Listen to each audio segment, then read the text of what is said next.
Hello everyone. Today topic is Pauli exclusion principle and Hund rule of maximum multiplicity. ठीक है, आज मैंने जैसे आपको ये दो रूलों के बारे में बताना है कि ये दो रूल्स क्या थे, ये प्रिंसिपल क्या हैं, क्योंकि कल जब लास्ट डिस्कशन रहा था, हमारा लास्ट लेक्चर जो रहा था वो रहा था इलेक्ट्रॉनिक कन्फिगरेशन के लिए आप बाहु प्रिंसिपल की यहाँ पर को बात हुई थी कि एनर्जी की, यानी कि हमने एनर्जी के रूप में देखा, उसको एनर्जी के ऑर्डर में देखा था कि आप कैसे एनर्जी ऑर्डर रखेंगे। सबसे कम एनर्जी 1s की होती है, फिर 2s, फिर ऐसे मतलब एनर्जी के हमने इंक्रीजिंग ऑर्डर के रूप में रखना स्टार्ट किया था। हमने बोला था कि ग्राउंड स्टेट में जो ऑर्बिटल होते हैं वो इंक्रीजिंग ऑर्डर पर रखे जाते हैं, एनर्जी के इंक्रीजिंग ऑर्डर पर रखे जाते हैं, ये आप बाहु प्रिंसिपल ने बताया था। ठीक है ना।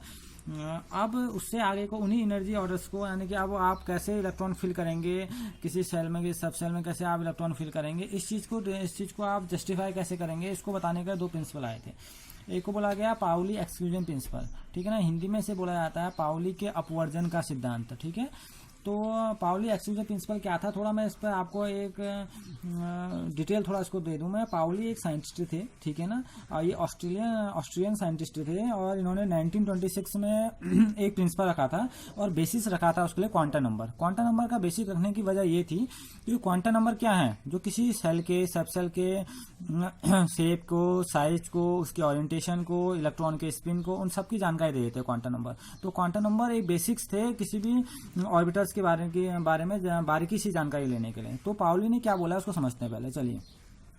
No two electron in an atom can have the same set of 4 quantum number.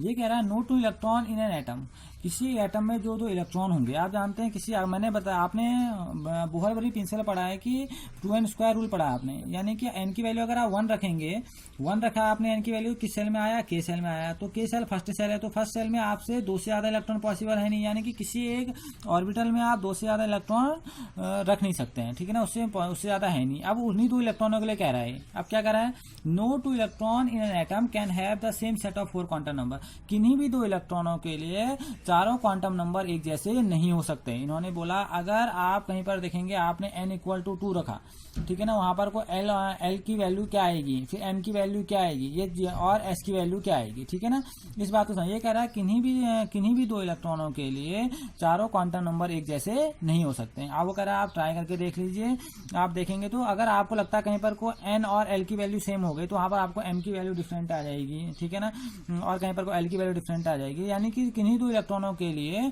चारों क्वांटम नंबर एक जैसे हो ही नहीं सकते। ठीक है ना, तो ये इन्होंने बोला था। ठीक है, और ये आप ट्राई कर लीजिए, बिल्कुल एग्जैक्टली बिल्कुल सही है। अगर आप इसे देखेंगे तो ऐसा पॉसिबल नहीं है। ठीक है ना, अगर आप देखेंगे, क्योंकि अगर आप k सेल की बात बोलेंगे, फर्स्ट सेल की बात बोले n इक्वल टू 1 के लिए वहां 2 ही इलेक्ट्रॉन आप फिल कर सकते हैं। उसके बाद के लिए सेल के लिए बात कर रहे हैं, 2 के लिए बात कर रहे हैं, तो वहां आप अलग इलेक्ट्रॉन फिलअप करेंगे। ठीक है ना, तो अगर आप मैक्सिमम नंबर के इलेक्ट्रॉन देखेंगे, अगर आप इसका सबसे बड़ा फायदा क्या रहा, यानी कि आपके पास जो k इक्वल टू आप देख रहे हैं ना, n इक्वल टू 1 आया, यानी कि 1 आ गया आपका। 1 के लिए s इक्वल टू 0 होता है, s यानी कि वो l इक्वल टू 0 होगा। अगर मैं n इक्वल टू 1 कह रहा हूँ तो s यहाँ पर को l आपका क्या होने वाला है, 0 n-1 से। तो ये किस सेल में आया, ये आया आपके s, यानी कि s में आप 2 से ज्यादा इलेक्ट्रॉन रख नहीं सकते हैं। तो यानी कि s में आपके मैक्सिमम कितने इलेक्ट्रॉन फिल होंगे, 2। ऐसे ही p में कितने होंगे आपके 6, और d में कितने होंगे 10, और एक सेल होती है आपकी f, उसमें कितने इलेक्ट्रॉन भर जाते हैं 14। ठीक है ना, s का मतलब यहाँ पर आपके सिर्फ एक ऑर्बिटल होगा। यहाँ पर कितने ऑर्बिटल होंगे आपके पास, 3 ऑर्बिटल होंगे। d में कितने होंगे आपके पास 5 ऑर्बिटल होंगे, और f के पास कितने ऑर्बिटल होंगे आपके पास, ये 7 ऑर्बिटल होंगे। और हर एक ऑर्बिटल में आप 2 से ज्यादा इलेक्ट्रॉन फिल नहीं कर सकते, 1 और 2। ठीक है, अब एक और डेफिनेशन इसने दी, ओनली 2 इलेक्ट्रॉन में exist in the same orbital and there electron must have opposite spin. ये बात इन्होंने रखी। इन्होंने रखा कि एक ऑर्बिटल में आप 2 से ज्यादा इलेक्ट्रॉन नहीं रखेंगे। ये ऑर्बिटल है, मैंने सपोज 1s ऑर्बिटल बना रखा है, तो 1s का ऑर्बिटल है, इस ऑर्बिटल में दिख रहा है ना आपको, इस ऑर्बिटल में 2 से ज्यादा इलेक्ट्रॉन आप रख नहीं सकते। और वो 2 इलेक्ट्रॉन कैसे रखेंगे, अपोजिट स्पिन में। यदि एक ऊपर की डायरेक्शन की ओर है, अपवर्ड डायरेक्शन में, तो दूसरा किस डायरेक्शन में होगा, बैकवर्ड डायरेक्शन।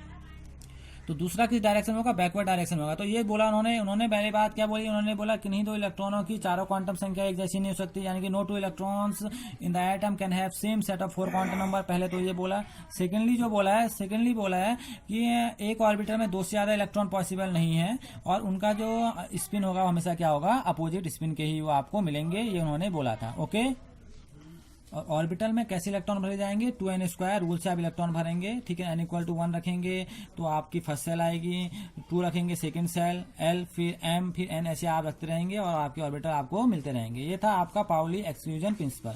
और इसमें जो सेकंड आता है वो आता है इसमें rule, Hund's rule of maximum multiplicity, ठीक है ना, यानी कि इसे हिंदी में बोला जाता है हुंड के अधिकतम बाहुलता का नियम, ठीक है।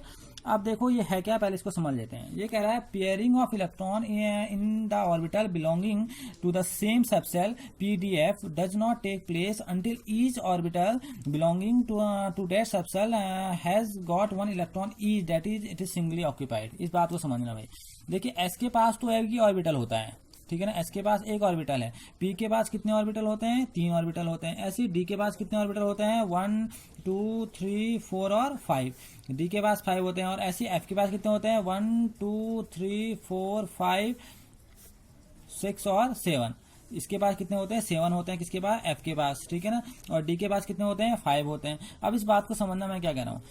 ये क्या कहता है, हुंड बोलता है कि जैसे S में तो आपने भर दिए इलेक्ट्रॉन, इसमें तो ठीक है। अभी हमको PDF क्या बोला है, मैं इस बात को समझाने की कोशिश आपसे कर रहा हूँ। Pairing of electron in the orbital belonging in the same cell does not take place until each orbital belonging to that subshell has got 1 electron each, that is singly occupied. वो कह रहा है अगर आपसे कोई कह रहा है कि यहाँ पर को आप इलेक्ट्रॉन भरिए, आपको बोला है कि यहाँ पर को 5 इलेक्ट्रॉन आप भरिए, ठीक है ना। अब आपने यहाँ पर 5 इलेक्ट्रॉन भरने हैं P में, तो अब वो कह रहा है अगर आप एक ही सेल की बात करें, आप P में आपने 5 इलेक्ट्रॉन भरने हैं, तो आप कैसे भरेंगे, कह रहा है ऐसे 1 2 3 फिर 4 और फिर 5। वो कह रहा है आप इस तरह से नहीं भरेंगे, जैसे आपने पकड़ा P का ऑर्बिटल, आप ऐसे भरने लग गए हैं 1 2 3 4 5, ऐसे नहीं भरेंगे आप भरने का मतलब है जब तक एक ऑर्बिटल पूरी तरह फुल नहीं हो जाता तब तक आप दूसरे वाले में जंप नहीं करेंगे, ठीक है ना। अब जैसे मैं आपसे बोलूँ, मैं यहाँ पर बोलूँ आपने 4 इलेक्ट्रॉन भरने हैं। अब मैं 4 इलेक्ट्रॉन भरने की बात कर रहा हूँ, 1 2 3 है, 4 इलेक्ट्रॉन 1 2 3। अब 4 कहाँ पर को आएगा, यहाँ पर को 4 आएगा, 4 इलेक्ट्रॉन ये हुए। यानी कि P सेल में आपका, मैं अगर यहाँ पर को बोल रहा हूँ आपसे, अभी इलेक्ट्रॉनिक कन्फिगरेशन में आपको नेक्स्ट लेक्चर में क्लियर करूंगा तो आपको और क्लियर समझ में आएगा ये।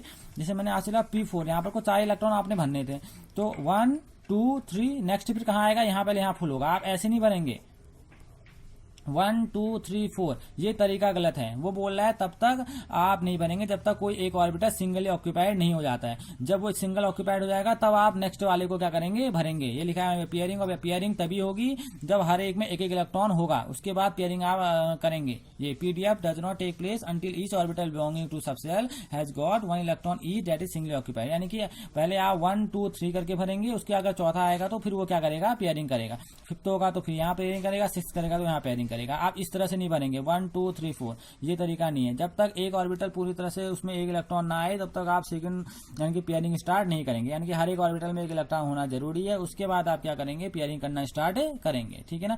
इसे बुलाया जाता है Hund rule of maximum multiplicity, ठीक है ना। बात समझ आई ना, यानी कि हर एक ऑर्बिटल क्या होना चाहिए, सिंगली ऑक्यूपाइड होना चाहिए, और उसके बाद क्या होगी, पेयरिंग स्टार्ट होगी। यानी कि अगर मैं यहाँ पर को आपसे बोल रहा हूँ, यहाँ पर F में आपने इलेक्ट्रॉन भरने, आपने F में 8 इलेक्ट्रॉन भरने, तो आप कैसे भरेंगे 1 2 3 4 5 6 7, फिर बनाएंगे यहाँ पर को 8, ठीक है ना। ऐसा नहीं भरेंगे आप 1 2 3 4 5 6 7 8, ये गलत हो जाएगा, ठीक है ना। 1 2 3 4 5 6 7, पहले आपने सबको सिंगली ऑक्यूपाइड किया, उसके बाद आपने 8 वाले में यहाँ पर क्या की, पेयरिंग की। तो इसी को बुलाया जाता है Hund rule of maximum multiplicity. Electronic configuration करने के लिए आपको आप-बाउ प्रिंसिपल, पाउली प्रिंसिपल और हुंड प्रिंसिपल आपको आना चाहिए, तब आप क्या करेंगे, इलेक्ट्रॉनिक कन्फिगरेशन करेंगे, ठीक है ना। आज हमने जाना पाउली और हुंड रूल के बारे में जाना, ठीक है ना। अब हम नेक्स्ट लेक्चर में बात करेंगे इलेक्ट्रॉनिक कन्फिगरेशन की बात करेंगे, और कुछ एलिमेंट्स का आपको इलेक्ट्रॉनिक कन्फिगरेशन करके दिखाएंगे कि इलेक्ट्रॉनिक कन्फिगरेशन क्या होता है और आप इसे कैसे करेंगे। Okay, thank you.